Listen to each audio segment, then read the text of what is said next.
now. So welcome everyone to PPC Town Hall number 9. We've got another great one for you. And we took a week off, but the reason we did that was so that we could come back with a slightly enhanced format. Or actually it's going to be massively enhanced format, and we have some great speakers to help us with that. So we decided to go a little bit more topical. You know, we can't do 9 weeks in a row of oh my God, this COVID thing, right? Let's get back to business like everyone's doing here, and let's talk about some specific topics. So the first topic we've got this week is B2B, paid search and paid social. And so for that, we've got a couple of panelists. 2 of them are here. One of them we're hoping is able to find us. So Frank Cowell, welcome to the call today. Tell us a little bit about yourself. Frederick, thanks for having me. I appreciate it. My name is Frank Cowell. I'm the CEO of a digital strategy and execution firm called Digitopia. We're based out of the San Diego area.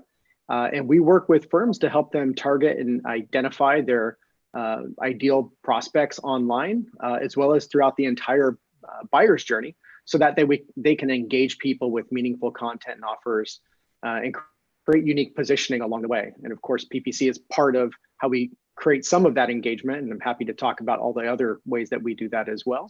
But I'm just excited to be here, and thanks for having me. And there we have Bandito Matt Van Wagner. Matt, what's going on with you? Well, you know, Fred, I'm trying to practice safe town halling. And, I don't know what your protocols have been, so I just wanted to kind of keep myself covered until we, oh God, help. But we're doing well here. I'm based up in Vermont, and spring has finally come here to Vermont. We've got the lilacs in full blossom. It's a beautiful time of the year. And, here comes AJ. Hey, that's a good deal. But at any rate, our company, Find Me Faster, we've been around for a few years. We have a coterie of clients from various B2B industries, people that heat metal, punch holes in metal, sell furniture to other businesses, medical equipment to hospitals, services like legal and other accounting type of things to businesses. So we've got a wide diversity of what you might call a B2B clientele. And so we won't be talking specifically about that thing that we're all going through right now, but I think we should talk about sort of where we think things are going. And so I'm looking forward to a good discussion. And Frank, great to have you here. I'd love to catch him. Oh, look at that. There's Harry McHarry, AJ Wilcox. How are you doing? Sorry about that. I was super muted. How's it going, AJ? So we're just saying hello to everyone here. Matt is no longer practicing safe webinaring. But AJ, where are you calling in from? And tell us a little bit about who you are so everyone gets to know you a bit. Perfect. Well, as you can see from my license plate here, I specialize in LinkedIn. So LinkedIn PPC is all we do. I run an agency called b2linked.com, and that's all we do is LinkedIn. I play around in a lot of other areas of digital ads as it pertains to Google and Facebook, but mainly just to see how they compare and how LinkedIn can improve. So very heavy in B2B focus. And I'm coming from the state of Utah, where we're not able to ski, but that's generally what we're excited about in wintertime here. Yeah, well, it's are you still supposed to be able to ski this late in the year? That's pretty amazing if you are. No, we're getting pretty late now, but yeah. Yeah. Oh well. Well, thanks for joining us and bringing some of that B2B expertise. So why don't we start with this, right? I mean, so Matt said, like, obviously we have to talk about this thing that's happening and it's changed everything, but we're kind of like many weeks into it now, and we're in the phase where everything is reopening and we're getting back to business. And I know, Matt, maybe we'll start with you, but you did a webinar kind of at the beginning of all of this happening, one of the SCL live sessions that was also on B2B. Anything since that time that has changed meaningfully that you think is like really important to talk about? Well, yeah, I mean, it's I feel a lot with working with clients in different industries that it's sort of like the 3 blind men and an elephant, where, we each describe a different part of the elephant, and completely different things are going on. Now, the first thing we were concerned about specifically for B2B, was any reliance on audiences was going to be very unreliable as people were shuffling from office into the home. Cookie pools were basically sort of, busted up. And the question was, so demographic data also kind of got a little foobar. So we were the main thing we were trying to do is look at signals and things that we could make adjustments to. Where we are now is really with each of the clients we've got who have different levels of offline, online activity that our online, our online paid campaigns support, but don't necessarily get full credit for. In some cases, lead gen, and CMS systems are not connected. So what we found is that then and now, and I think really importantly now, is staying on top of our relationships with our clients, where we are talking to them about what are they seeing? Is the phone ringing? Are RFQ numbers going up? How is lead gen going up? And now we've got the additional thing, B2B, where typically summertime gets a little bit quieter. So, maybe things are reopening, but we don't see it because it's a flat line because it's that. So those are the types of things we think constant communication and reevaluation is important. Yeah, and then we've heard that so much, right? You got to talk to your clients more often than before, and I think as a result of that, we're all way busier than we used to be. But to your point, man, and I want to hear from Frank on this. We're getting into summer, right? When things are a bit slower. Do any of you think that things are just being shifted now by the 2-3 months that we lost, or are we still going to see those summer slowdowns? Yeah, I think things are being shifted, and some of it is a self-fulfilling prophecy because as the fear comes, people react, but it's not necessarily based on reality, right? So, I think what's interesting is in B2B, we have long sales cycles in many B2B clients that we deal with anyway. They're just long sales cycles. And so let's just take that off the table for a moment. And if we just think about the kind of experience and journey that a company would go through when trying to engage their audience, especially if they haven't done it consistently, if they haven't been religious about it, and then they start to engage someone or they hire someone to do this, there's a ramp up, right? You're going to need a good 12, 24 months in market of being consistent before you start to see this thing become a machine. So that's just the reality of B2B marketing anyway. So now when you add in, what's gone on, I think what we're seeing is there's a lot of people who are immediately just kind of jump ship, right? And they say, hey, we're going to pause. We're not going to do anything because now is a quote unquote bad time to be marketing. And my response to that is, if your approach to marketing, especially as a B2B, was very product pitch focused to begin with, you were doing B2B marketing wrong all along. To right now emphasizes the need for us to be more relationship driven marketing. And that's the way it should have been all along. And so that's kind of what we're trying to remind people of is, hey, there are still conversations to be had. There are still people who want to engage in those conversations. We might have a 90, 120, 180 day, soft period for sure. No one's denying that. But, my question back is, do you then want that same 90, 120, 180 day gap in your pipeline when it does resume?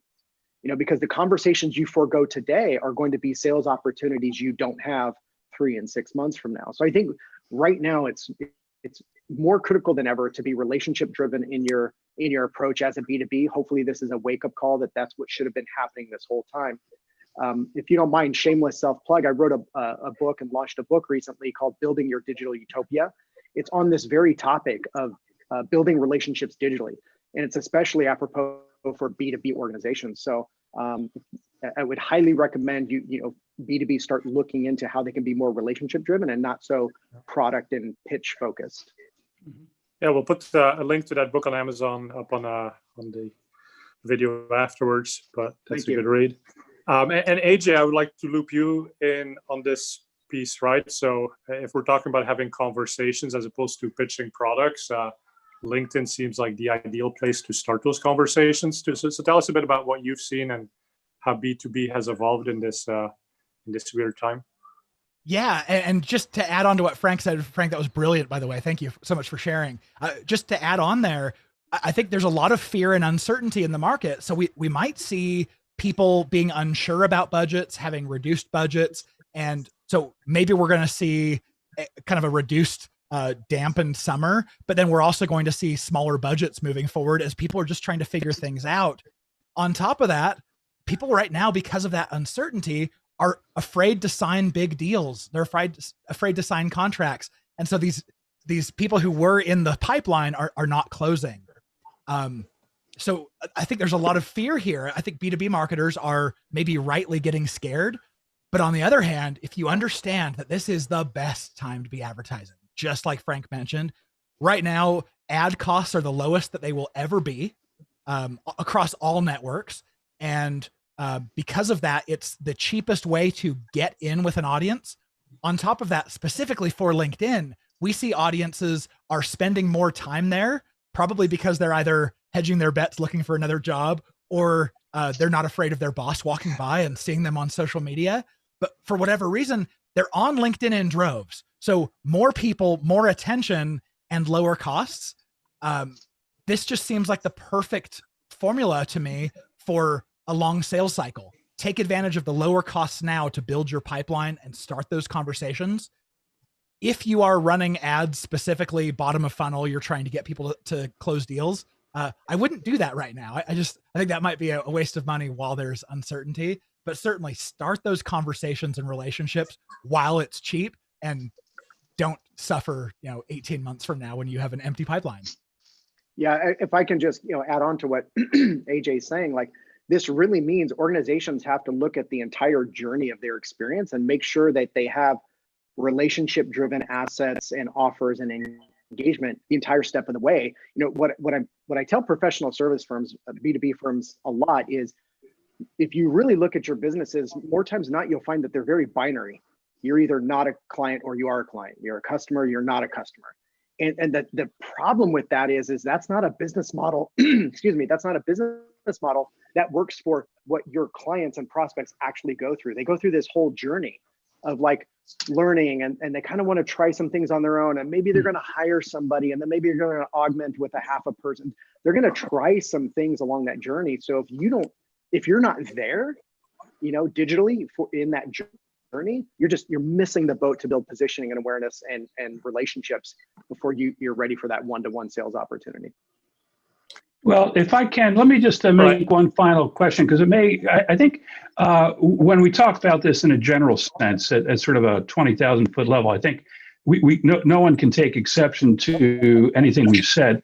But I think where the rubber hits the road is when the CFO comes and said, what level should we be spending at?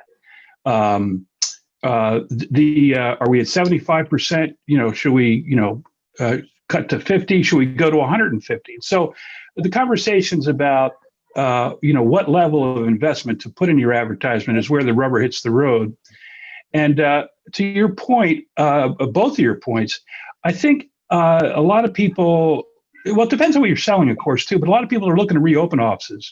There's some uncertainty. So a lot of people are in the research phase, are trying to line things up so that when they go back to the office, for example, they're going to need to get back there quickly. They're waiting for the regulatory body, whether they're governor, the mayor, whatever the regulatory body might be.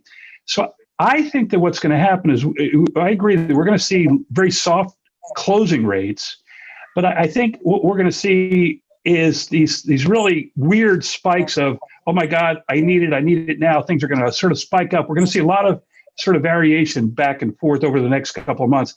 And so I think we have to make sure we sort of think through that, so that we don't say, oh my God, it's now, let's start spending like drunken sailors, but also let's not hold back. To your point, is we need to keep ourselves in front. So I'm just curious, if you guys have anybody that's offline completely or at 50%, or where are you, how are you making the decision for budget level now and going forward, say from June 1 on? I know for us, we have clients all across the spectrum. Some have increased spend, some have pulled back, some have quit entirely. And really, like you mentioned, this is a decision that's oftentimes made before we're ever consulted. it's the CFO looking at the funds that are available and the runway and saying, this is what we're comfortable with. So yeah, I don't know if there's like an individual formula that everyone's following. I sure wish there were. Yeah, I would agree with AJ. There's no formula anybody's following. A lot of it is emotional decision making, and likewise, as AJ mentioned, we have clients all over the spectrum of how they're handling it. So similar. And one thing to keep in mind sometimes, right, is how you position the services that we do. And like, is it digital marketing, or are we really the sales engine for the companies? And especially the type of lower funnel things we can do, and, maybe more so in B2C than in B2B, but you turn off your Google ads. Well, that's kind of like firing your salespeople, right? Those are people that were ready to convert and just needed to be pointed to the right site.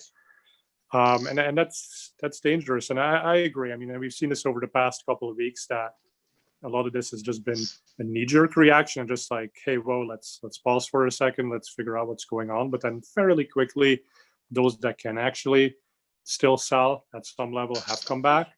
And even those that can't are trying to figure out how to shift and how to keep that demand going, right? So some of the companies that we work with, airlines, basically 97% decline in traffic. But the worst thing that can happen for you is that your competitor has that one flight that they want, and all of a sudden that loyal flyer finds that your competitor has nicer planes, and the new normal for them looks like flying a different airline, right? So how do you position yourself defensively, even if you can't really deliver on the needs right now? That's what we're seeing. Yeah, I think right now just emphasizes the need for brands to be out engaging their audiences, giving value. It's really difficult right now to measure any sort of immediate and direct ROI on a lot of the efforts. So I often tell people, hey, look, brand building is a lot like, religion. You have to have a lot of faith. It's one of those things that you're supposed to do. Oftentimes the activities don't have a direct ROI number.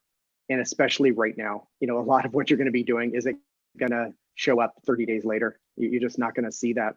And so, but that doesn't mean we can't track, right? So that means we need to be smart. We need to employ technologies that can help us track through, especially if you can track through the entire life cycle. That's a huge, huge win to be on one platform that can track that all and make that easier for you.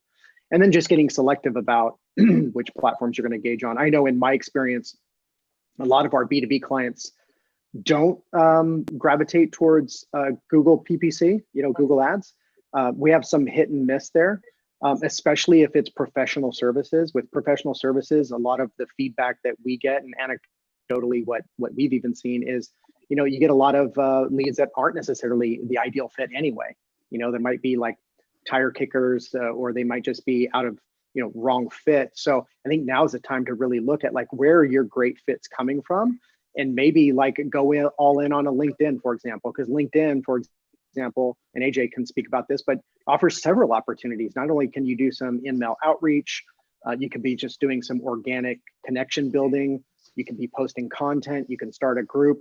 I mean, there are lots of different facets there to kind of go in and really create a big brand presence on LinkedIn by being multifaceted with that approach. So that's kind of what we're telling people is find a channel that you think is your best bet and kind of really try to dominate there instead of being spread so thin right now. Right, and that answers the budget question really nicely as well, right? Prioritize where you see the biggest impact. And sometimes you go on faith, which is really heretical in this industry to say, let's not look at the numbers, but sometimes you can't measure it exactly, right? Well, I'm really, Frederick, just on that point, I'm really passionate about that because I truly believe like we live in a world where you can get roughly the same thing at roughly the same price from many different people. So our buyers have a lot to choose from. So yes, we can advertise for what I call the ready nows, but the bulk of the market isn't ready now. So what are you doing to attract and engage them? And for both sets of people, at the end of the day, brand is what ultimately wins because everything's so commoditized today. And there's very few industries where you're going to have a standout leader that nobody's able to compete with and match. And so I think businesses have to figure out what percentage of their spend is not going to necessarily be judged against the immediate ROI return. There's a percentage that you have to go towards just continuing to build that brand and build that positioning and awareness, because that's ultimately the greatest differentiator, is how deep you're going to go with your target audiences and carve out that positioning. Yeah, we're huge believers in that at Optimizer as well, and that's why we do the webinars, the town halls. That's why we speak at conferences, do the blogging, right? It's you want to help people as much as you can, and when they actually figure out they need a solution or they need some extra help, hopefully you're top of mind and you get to have that conversation. AJ, LinkedIn was mentioned quite a bit here, so any thoughts from your end? I think LinkedIn in general is so good at just getting rid of the crap. If you're advertising on Facebook or Google, a lot of the feedback that I'm sure you're hearing from your sales team is, oh, they're tire kickers, they're mom and pops, they can't afford us, especially if you have a more premium price, higher contract value type of product or service. And so LinkedIn is just so good at getting the right people to your offers and to your site. And what it requires is having a good offer, because LinkedIn's prices are too high to really treat it as a true top of funnel channel. You really have to, you're paying bottom of funnel prices for a mid funnel type of offer. So my recommendation is get people to an offer of yours that is gated, some kind of lead magnet, where it's valuable enough that people will drop down past the top of the funnel into the middle. And that means it's so talk really a bit more about solve. that, because I think a lot of folks joining this call are probably more on the Google ad side. So as far as LinkedIn, they have minimum CPCs that are relatively high. If that's still the case. Have those CPCs also come down in the current situation, or are they pretty much holding to their minimums? Yeah, they've come down a little bit. Like we're on average paying $8 to $11 per click on LinkedIn this year, but we've seen that drop maybe 5 to 10% during the whole COVID panic as big advertisers were pulling out. So not as stark as I'm sure you guys can verify. We've heard like 30, 40% reductions on Facebook. We've heard massive reductions on YouTube ads. LinkedIn, not quite so significant because I think budgets move a little bit slower in B2B, but still there's a discount there, and it's a good time if you've got the budget. Exactly. So good time to jump in, even if you've never done this, because it's kind of this slow that you could do a little bit more testing with the same budget than in normal times. Yeah. And Matt, you've got something. Yeah, a question for you, AJ. So, you got LinkedIn through Microsoft ads. How do you position that, and what do you see as the win or the way to operate, on both networks most effectively? Yeah, so right now Microsoft has the ability, and I believe this is in open beta, to do the equivalent of RLSA audiences with some LinkedIn characteristics of people. So we can target them by what department they're in, we can target by their company name, and we can target by company industry. And so if you are able to define the keyword for Microsoft advertisers that you want to show up for, and then layer on some of those aspects of who someone is professionally, then it's sure great to use. It is low volume because it's RLSA, but in closed beta that I hope will come out sometime soon is the ability to just use Microsoft's full display network. And if I can treat Microsoft just like I treat LinkedIn right now, which is I want to show you my ads if you fit this criteria, then I think we'll probably be able to drive real volume, and that'll get a lot more exciting. But as of right now, it's an add-on that we play with, but it doesn't drive significant volume. Although I do see cost per click in the like 30 cent to 80 cent range, which is a huge discount from what I'm paying on LinkedIn. And so that answers one of the questions that came in from the audience. So how do you avoid clicks from consumers when you're in B2B? That's the answer, I think, for Microsoft. Is there a corollary or some other way to do this on Google Ads? Well, I would think it's sort of a multi-layered thing. So directly, no. I mean, on Google, you have the ability to target really personal demographics, income level, age, gender, where they are.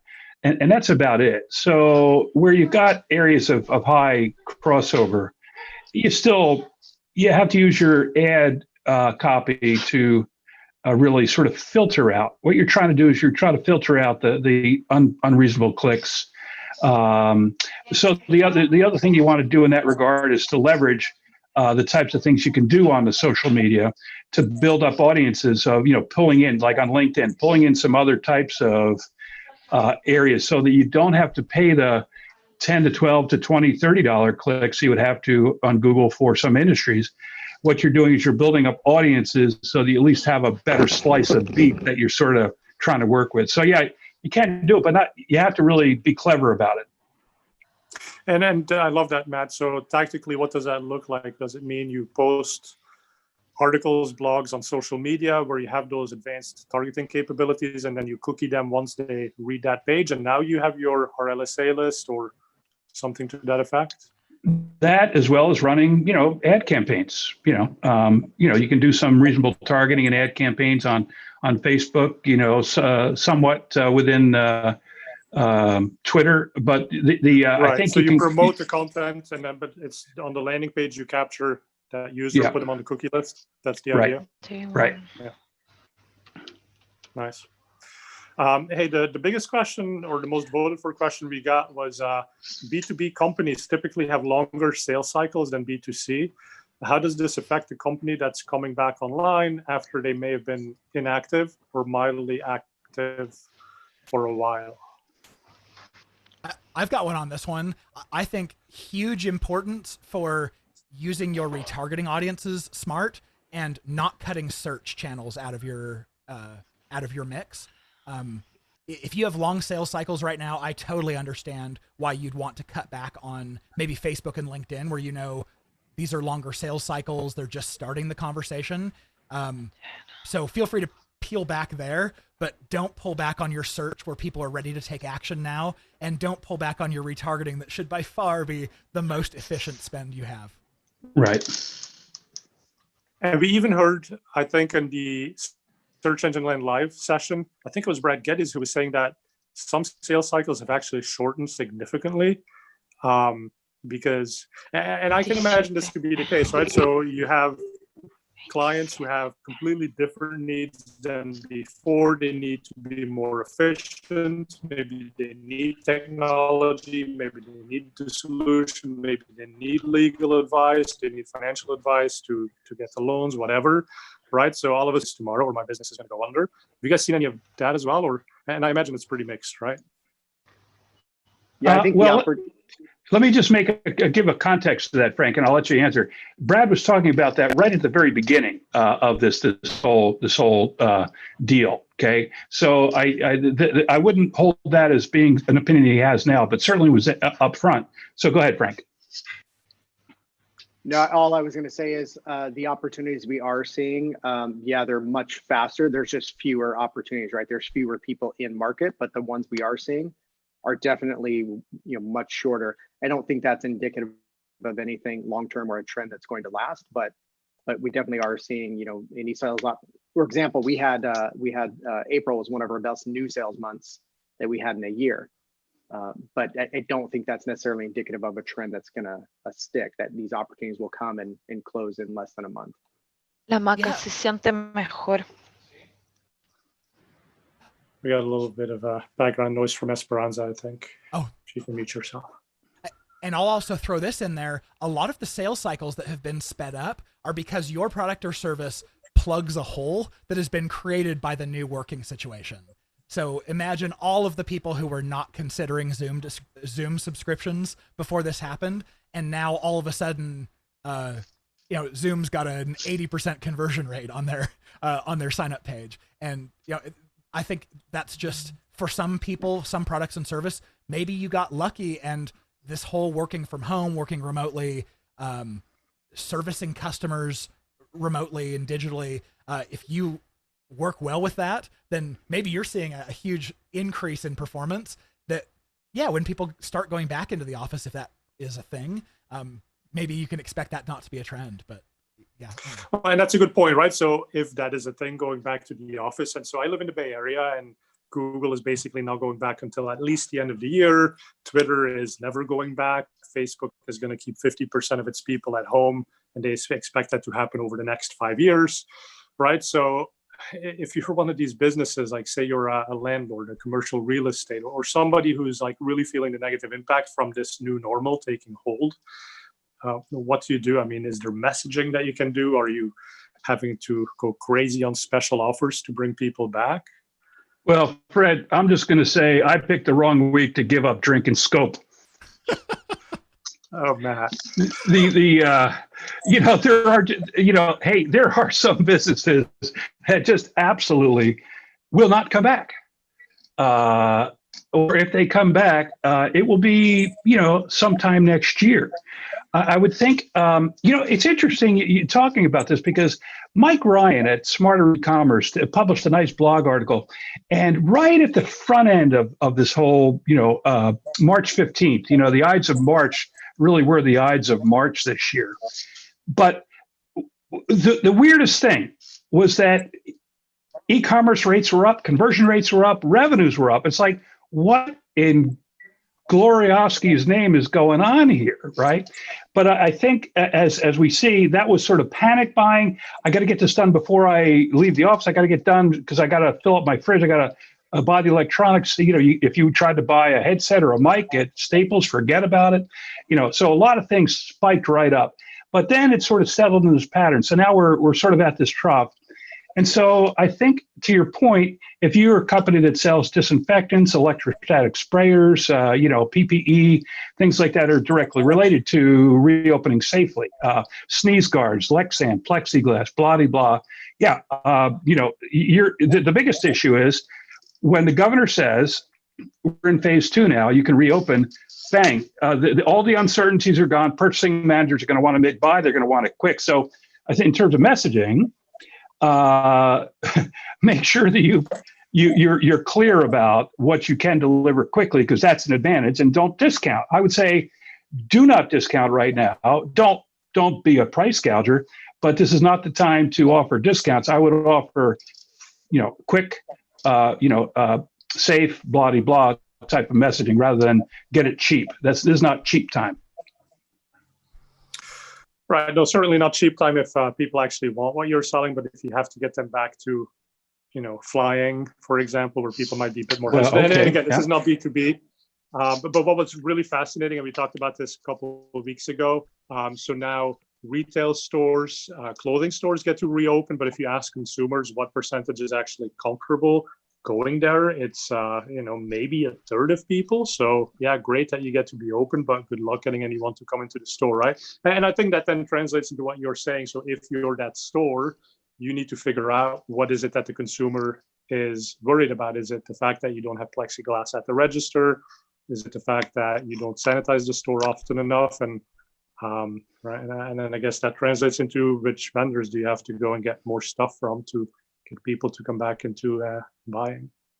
Now, when it comes to B2B, I think we got to we think about B2B as selling business to business, but B2B is really one layer under B2C stuff, right? It's all supply chain stuff. So I think if we think about who we're selling to and where the greatest needs are going to be, and we focus our attention on those clients and tell those clients to focus on these areas that are just subsurface to B2C, right. Yeah, maybe there's some things here, but I'm going to stop talking because I know you guys are telling me to, hey, shut up, Matt. Yeah, we love it when you talk, Matt. Frank fine. or AJ, did you guys want to add something, or should I move on to the next question here? No, Matt killed it.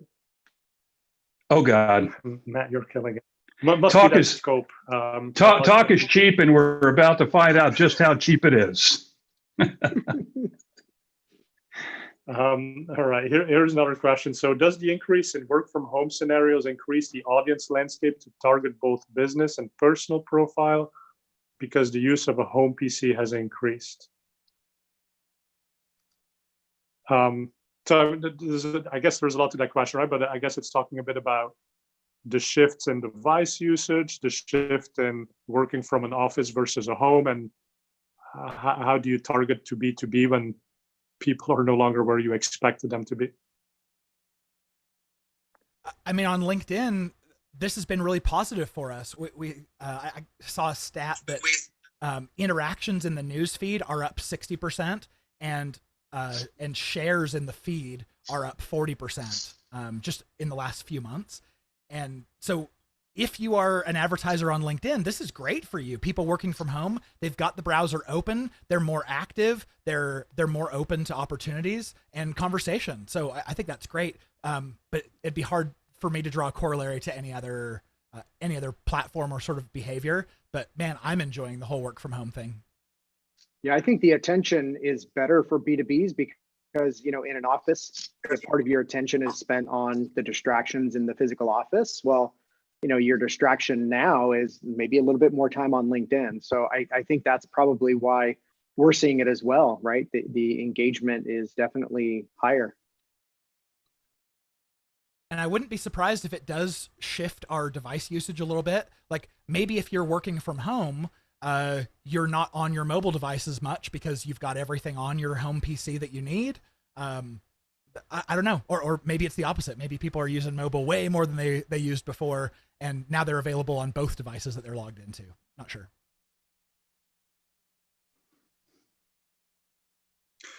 All right, I have a Comcast, and they have a minor service outage, but it affects my place. So I have no clue what you guys just said. So I'm just going to move on to the next question. Well, neither do we. So, that's fine. It was amazing. Just leave it at that. It was amazing. If there was one of my answers that was worth skipping, it was that one. So you're doing okay, Fred. Roll the tape again. Yeah. All right.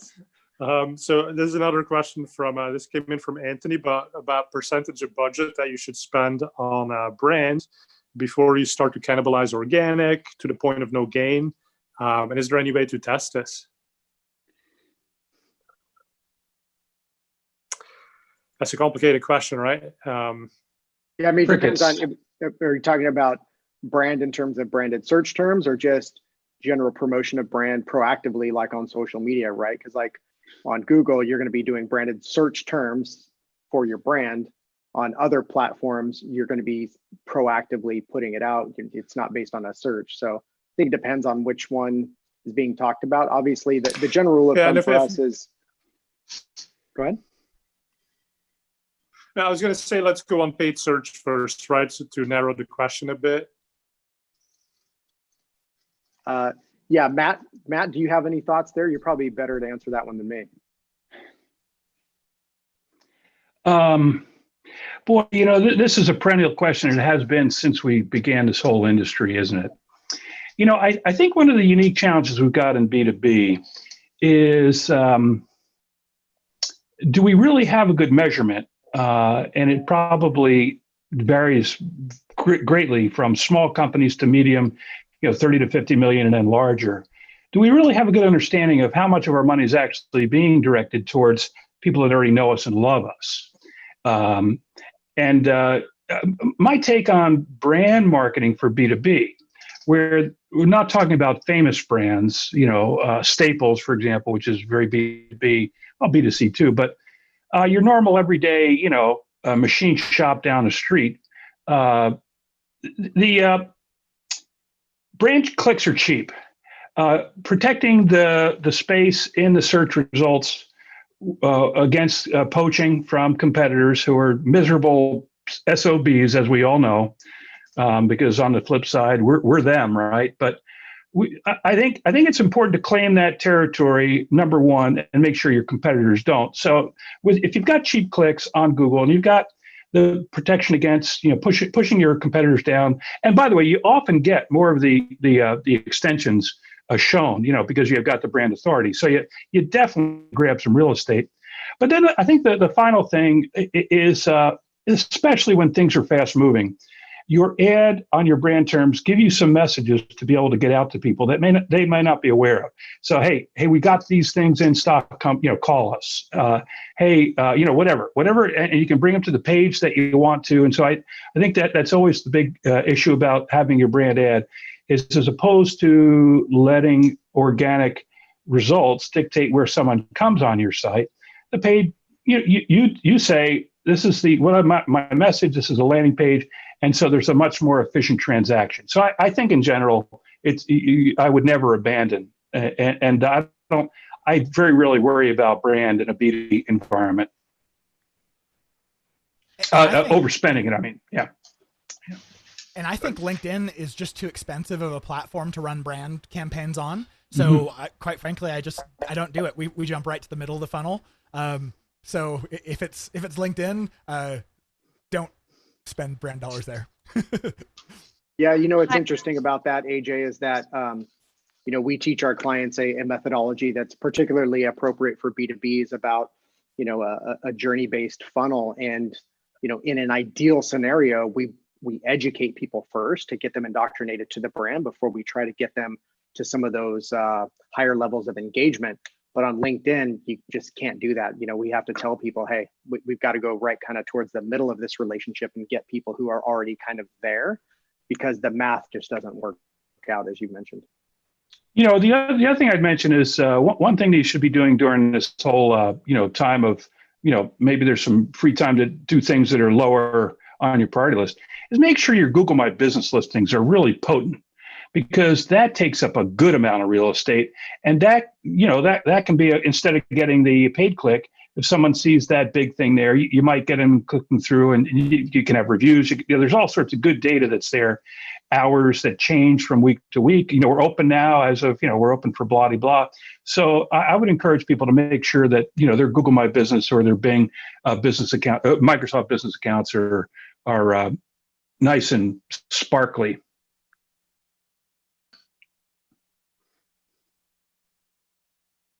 And make sure they're updated with information that people want to know about COVID. Do you have product in stock? Are you open? Do you deliver? All those things, super important. I agree.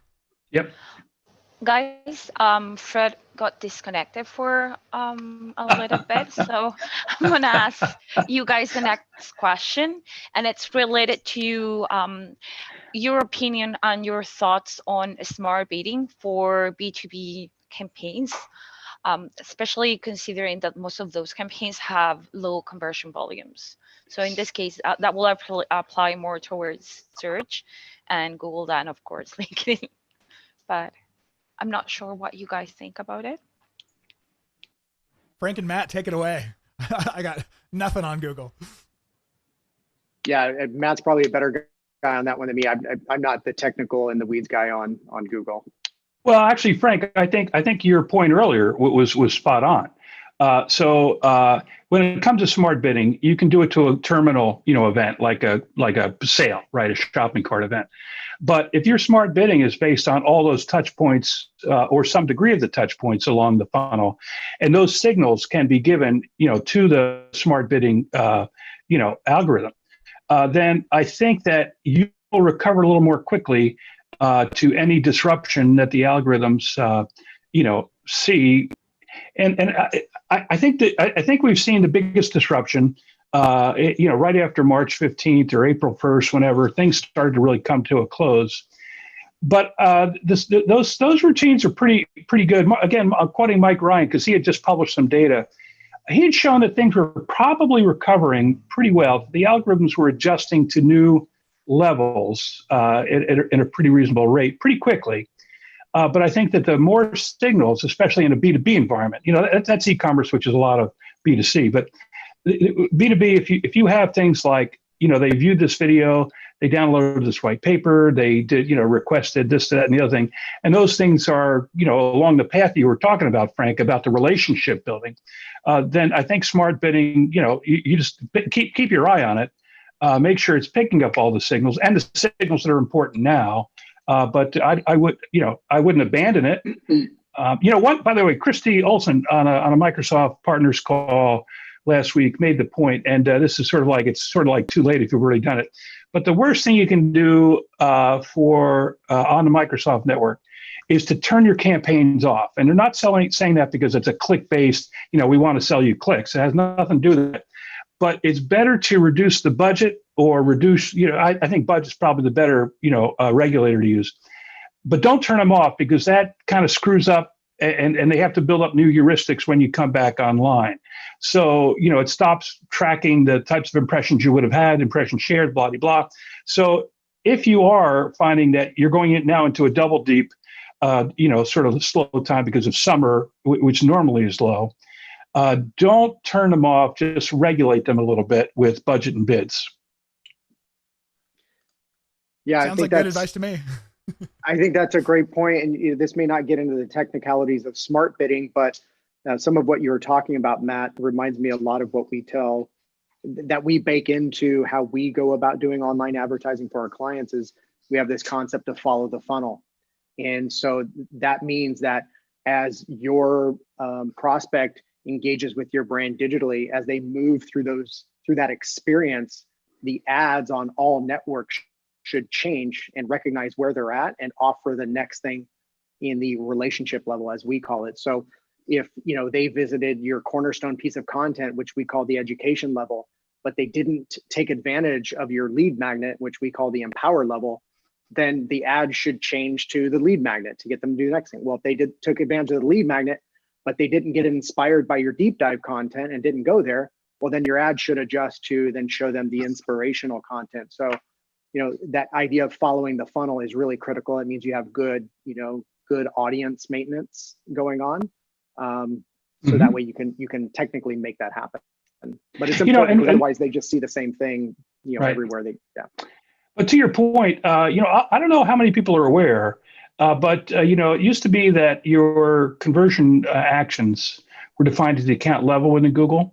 You have the ability to define them at the campaign level now. So if this is a way to give advantage to smart algorithms, you don't have to forego the counting of real revenue, but you can set up campaigns and get them smart bidding into the conversions that are defined to that particular campaign or set of campaigns. So if that's something that people aren't aware of, go take a look at that. It's actually, it's a little more complicated than you've been doing for the last umpty years, but it's a great move for Google, and glad we did it. Glad they did it. Thank you, Matt, for that very good suggestion. And Fred is still gone, guys, so I will be finishing the PPC town hall today. And I wanted to ask you guys, your final thoughts on B2B and the industry, basically. I'm not sure who wants to start. I can do it.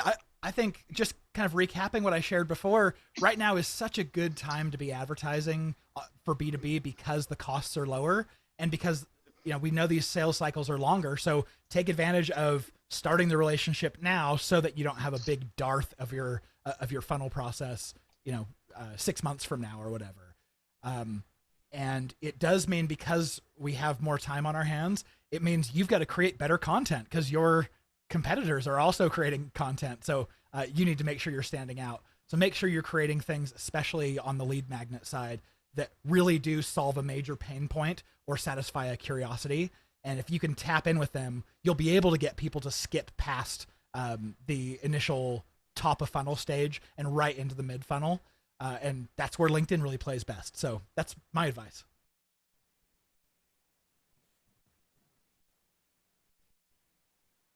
What about you, Frank? Yeah, I would just going based on the relationship philosophy that we talked about earlier. AJ just talked about it right now. I would say first and foremost, make sure you have a funnel that is hyper focused, hyper specific on a single buyer persona with a single pain point. I think the number one mistake that I see people make when they engage in campaigns or funnels is it's just too broad in its scope. It's too broad in the audiences it wants to target. It's too broad in its messaging. It's too broad in the pain points that the experience aims to solve. So get hyper specific on one person, one pain point, develop a relationship driven funnel around that one person and one pain point. And then just continue to obsess about that and provide content and value. Because you're going to try to pick up the ready nows, right? Like everyone's going to try to pick up the ready nows with your Google ads and whatever ads you're doing. And that's great. And that's the bloody battle that we're all engaged in. But there's this other area where you have a bigger opportunity, albeit it's longer term. But if you commit to that now and you're consistent with it and you hyper focus in and you create a relationship driven journey, not just have it be so binary, right? I think you stand to win in the long term. And I'm always about playing the long game. Yep. Because I think like it's one of those things where, you know, you kick yourself for today for the long game you haven't been playing for the past 2 years. So I'm always a long game guy. And I think relationship driven hyper specificity is where it's at. And that's how you're going to stand out. Because ultimately, again, it comes back to brand, and that's what's going to win. And I'm not talking about branded search. I just mean your position in the marketplace that you've established about being for somebody around something. Again, would love for you guys to check out my book, Building Your Digital Utopia. I teach the whole process in that book, and you can find it on Amazon.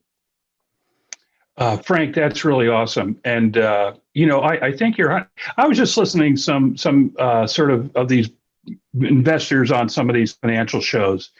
And, you know, they referred to what's going on right now as sort of a meteor event, you know, you know, things will, in some industries will come back quickly, like cruise lines. Will they ever come back? Well, yeah, because they have a cohort of people that absolutely love cruise lines, and they're doing their best to book things out. We all say, are you crazy? You know, because that's, well, no, we love it. We love the community. And so these things will come back. The question is, you know, do they come back 100%, 90%, 80%? But most things will come back. And so I would say that in addition to your strategic long vision, which is really insulates you from making stupid decisions, you know, in the short term, which is 100% right. And AJ, you know, tactically, you're right. Take advantage of the lower prices and, you know, leverage. My only thing is, so much of what we have to do at a B2B is we have to filter to make sure we stay out of the wrong traffic. And, you know, a lot of what we do is thinking away from our keyboards. And so what I'd invite everyone to do is to think about if you're in-house, think about your specific industry. Think you are the best judge, and you're a team member that the rest of the company, they don't know what's going on there. So you are a valued member of your team, and also tell your client, if you have that relationship, say, this is why I think we should be more conservative, or this is the signal I would look for to say, let's get spending a lot more now, like let's ramp it back up. Let's do it quickly.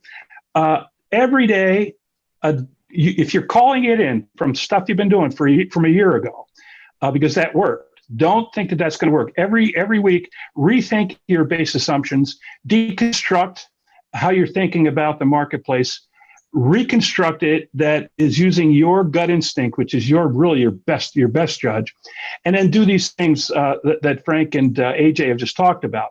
Does it fit in your strategic vision? Do we want to make sure we're doing the right brand messaging? And do we want to, you know, take advantage of clicks? So every week, I don't mean to be, you know, God bless America, apple pie, and the American flag about, you know, a PPC manager's role or digital marketer's role in this whole thing. But damn it, we have a really good, you know, view. We're on the threshold of what's happening out there. So what we think and our opinions are incredibly valuable. They're more than just opinions. They are most of the time informed by data. So my only comment to all of you that are listening in, and to myself, because I have to remind myself not to get sloppy.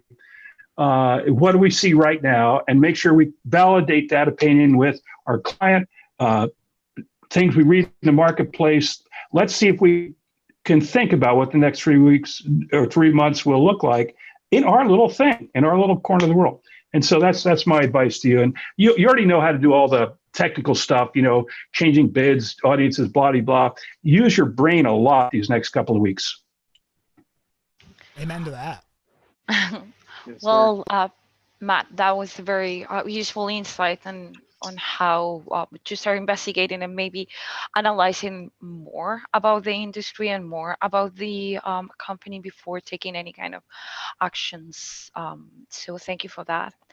Well, guys, thank you very much for your time today.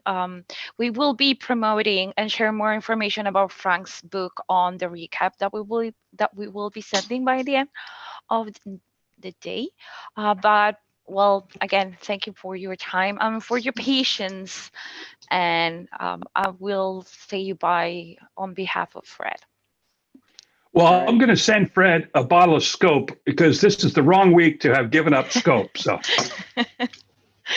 Well, thank you guys. Have a great rest of the day. Take care. Thanks, Esperanza. Thanks for having us. Thank Thanks, everyone. Frank. Thanks, AJ. Good seeing you. Matt, AJ, good to see you. Bye, guys. Absolutely.